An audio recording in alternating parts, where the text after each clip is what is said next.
I'm Steph from idriveaclassic, and today is not a usual review video because we are here at the Practical Classics Classic and Restoration Show 2023 at the NEC with Discovery Plus. And this year is a little bit different because usually I come down and work it, but this year I'm on the Lancaster insurance stand with my favourite car in the entire world, Nancy. Now, I've talked a lot about her in videos and we have got a proper Nancy restoration video coming up, but if you're coming to the NEC this weekend, please come and meet her because she is the absolute love of my life and it's an honour to have her here on the stand. So she went away for restoration, I think it was around 2-ish years ago, and when I sent her away she was a rusty shell. And she looked terrible, and I'd stripped her down, but you know, I'd not really done something like this before, so I didn't put anything in boxes and it was chaos. And I handed it over to the restorer and I just said, please can you turn this back into a car? Because this was my very first automotive love. It wasn't my first car, but it was the first car that I got into and I felt immediately at home and I loved. Bought it for 500 quid when I came out of uni and I was on minimum wage and I had 2 weeks wages burning a hole in my pocket, and she'd not been driven since 1991 and it was 2012. And God, to see her here today, because when I bought her she was hand painted in boat paint, she had a bumper made of a drain pipe, and I see cars here today that are shiny and I never thought that I would get that for me. And so to have her here, and you know, she's had a full respray, she's got a brand new interior, well, it's new to me anyway. She's got an engine, gearbox, they're both new to me. She's got fresh chrome nearly all the way round, bar a few bits and pieces, and every single element has been thought about and it's been done to such a high standard. I've talked about this before, but she was restored by a gentleman named Andy Sheraton. Again, there's a few cards on the windscreen this weekend, so you can come and grab those as well. But as I say, I'm not going to dwell too much on this. Come down and have a look at her in person. There's a full restoration video coming up if you miss it. Now, let's talk about the two other cars on the stand because they are just as special. So first of all, we've got this. You could win this incredible 1970 Austin Healey Sprite. I recently did a video on this, so again, I'm not going to dwell too much, but it's totally free to enter whether you're a Lancaster insurance customer or not. Come down to the show, and if you can't enter at the show this weekend because you're not coming, there's a web link in the description box below, so you can enter online as well. I think you just have to be a UK resident. And then finally, do you remember we recently did a video about International Women's Day and I featured Katie, also known as Wrenching Wench, on Twitter and YouTube. She's an incredible lady. She lives near me in Huddersfield and she's got this incredible Scirocco, as well as I think she's got 2 other cars, and she works in automotive by day and she's here as part of the Bright Young Sparks initiative, but I can't give too many secrets away. But it's really exciting to be here, and selfishly it's really exciting to have my own car here on the stand, and oh God, I'm so looking forward to this weekend. So I've got lots to get excited about, and I've got lots of people to see this weekend, but it's not all about me because the real stars of the show are the people that are out there bringing their cars, doing incredible things. So what I'm going to do now is show you some of the pics of the show for me and introduce some people that are here as well and get them to tell their own stories, because nobody ever tells a better story than the person who owns the car. So let's go and have a look at some of my key highlights. Hi, my name is Reverend Adam Gompertz. I run the Revs Limited community, and we're here this weekend with our Land Rover project, which is a restoration project carried out by our community members, all in the aid of mental health and well-being. There are people here who've got involved with this, who've found a new purpose, and we're showing it this weekend. Our stand might be a little bit barer than the others around here, but that doesn't matter because we've got loads on. We've got some well-being stuff that people can access. We've got some storytelling stuff. We'd love to hear your stories of cars and your experiences of cars and your love of cars and what they mean to you. We're going to be working on here. This shiny tub you see here will go on the back of the chassis you see there, and we'll have a half and half vehicle by the end of the weekend. So please come and say hi, come and join us, bring your coffee and sit on one of our benches. Hi, my name's Joe and this is my A35 van. I've bought this, I think it's 2 years now, which obviously it was just a rolling shell, and I've slowly done bits on it and slowly refurbed it and put it back on the road. Yeah, the reason why I bought one of these is, well, it was either this or something a little bit quicker, and I thought it's a bit more character to have something old that's been made for modern traffic rather than buying something that's like a Mazda MX-5 or something. So yeah, it's kind of, I've always liked them. This is now my third one. Unfortunately, the first one I worked on, but I did a bit of work on when I was 16 and actually learned how to drive in it. Got wrote off. Unfortunately, a bloke drove into the back of me on the way to college. And then I bought another one, which that one I loved and cared for and kept original, and then took it on the track day. And then, actually, it may not be a good idea to mention that bit, but no, I ended up getting rid of that one and got this one. I went to the other side and bought an MGB, but I've returned back. So yeah, this is her so far.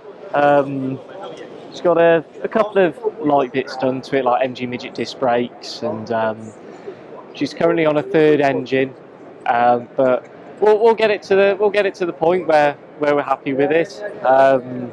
She's currently in research and development, ready for. Haven't quite decided what to do to it yet. I would like to put a 5-speed in it. It's currently got a 3.9 diff, but I think I'll end up going along the 1275 route, or maybe something different. I haven't quite decided yet. I'm David Andrews. This is my Singer Shamwa, which I acquired about 10 years ago now. It was found by another enthusiast who mentioned it passed it on to the Imp Club as he'd been to see it. It had been on use for about 18 years. It was basically in very good condition because it had been rust treated fairly early in its life, I think. And the last owner had bought it for his daughter, and they said they did 1 or 2 events, but they didn't use it. So it was laid up in his garage. Then it was outside for quite a while when he had the garage repaired, and eventually decided to put it up for sale. Anyway, it's literally about 1.5 miles from my house. So, and it came up on the club forum, the Imp Club forum. So I went along to have a look, and it was just so sound. I thought I've got to have this because I'd never seen a car so. I've got a little van as well, but this was almost better, you know. It was just in such basically sound condition. It's had a respray. It's not a standard colour, but it's close. So there's still bits to do on it. But I've got it on the road. I've replaced all the usual stuff, brakes, and the engine was okay, but I've put a sportier one in to give a bit more go, and I put the alloys on it and slightly lower suspension, so it drives much nicer. But it's a lovely car. It's really quiet. I've got an Imp van as well, and this is much more civilised, basically. And it's been a nice motor. I've been around quite a lot. I've been to Scotland quite a few times, been to Wales. I've done about 30,000 in it now in the last 10 years. So it's not massive, but with my other cars, that's the best I can do. So I've still got work to do on it. It still needs interior sprucing up and all the rest of it. But it's okay at the moment, yeah. So I'm Paul Cheetham, I work for H&H Classics, and we discovered the Facel Vega. It's a HK500, and it had been in the garage where we found it with an Austin and MGA for around 50 years. We pulled it out around 2 or 3 weeks ago, and we're offering it for auction at no reserve at the Pavilion Gardens in Buxton, Derbyshire on the 26th of April. It's one of only 98 right-hand drives, so it's very rare. They're powered by a Chrysler V8, and this one is an automatic gearbox example. Other than that, I think it's 3 owners from new, still got its original interior in it, and it'll hopefully make a really rewarding restoration project for somebody. So this Reliance Limited GTE I bought in 2013. I bought it as a project car. It had been off the road since 1988. Shortly after buying it, I met my now wife, and it turned into a wedding car project as well. It was completed in 2016 with a very, very quick paint job ready for the wedding 5 days previous to it. Since then I've been to the Nürburgring and all around the UK in it. Hi, my name is Robert Otwell. I'm from Bury, near Manchester. This is my 1974 Mark 1 Escort Mexico. I bought it about 9 years ago as a bare shell, and it took me about 18 months to restore it. We did everything on it from the paintwork, rebuilt the engine, all the suspension, the electrics, the axle, the braking system, everything I did in my parents' garage at home. And then it's been finished about 7 years, and I started doing a few shows with it, and then people asked me who restored it, and then once I told them it was myself that did it, then I started getting inquiries, can I do one for them?